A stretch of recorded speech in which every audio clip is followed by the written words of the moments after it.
সম্প্রতি শেখ হাসিনার দেওয়া বক্তব্যগুলো তার একান্ত ব্যক্তিগত, এতে ভারতের কোনো ভূমিকা নেই বলে জানিয়েছেন ভারতের পররাষ্ট্র মন্ত্রণালয়ের মুখপাত্র রণধীর জয়সওয়াল।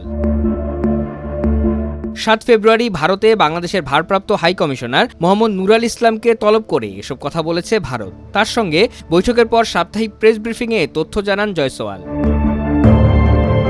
জয়সওয়াল বলেন, তাকে জানানো হয়েছে যে ভারত বাংলাদেশের সঙ্গে একটি ইতিবাচক, গঠনমূলক এবং পারস্পরিক সহযোগিতার সম্পর্ক চায়, যা সাম্প্রতিক উচ্চ পর্যায়ের বৈঠকে বেশ কয়েকবার বলা হয়েছে।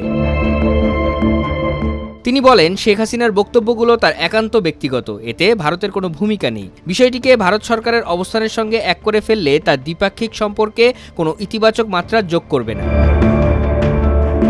মুখপাত্র আরও বলেন, তবে দুঃখজনক যে বাংলাদেশের কর্তৃপক্ষের নিয়মিত বিবৃতিতে ভারতকে নেতিবাচকভাবে চিত্রায়ন করা হয়েছে এবং তাদের অভ্যন্তরীণ সমস্যার জন্য আমাদের দায়ী করা হয়েছে। বাংলাদেশের এই বিবৃতিগুলোই ধারাবাহিক নেতিবাচক পরিস্থিতির জন্য দায়ী।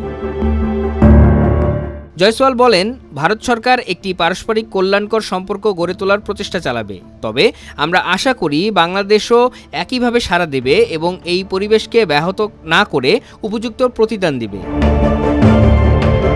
এর আগে ৭ ফেব্রুয়ারি অন্তর্বর্তী সরকারের প্রধান উপদেষ্টা ডক্টর ইউনূস এক বিবৃতিতে জানান, ভারতে বসে শেখ হাসিনা বর্তমান বাংলাদেশ সংস্কারে বাধা দিচ্ছেন, তা মানুষকে ক্ষুব্ধ করে তুলছে।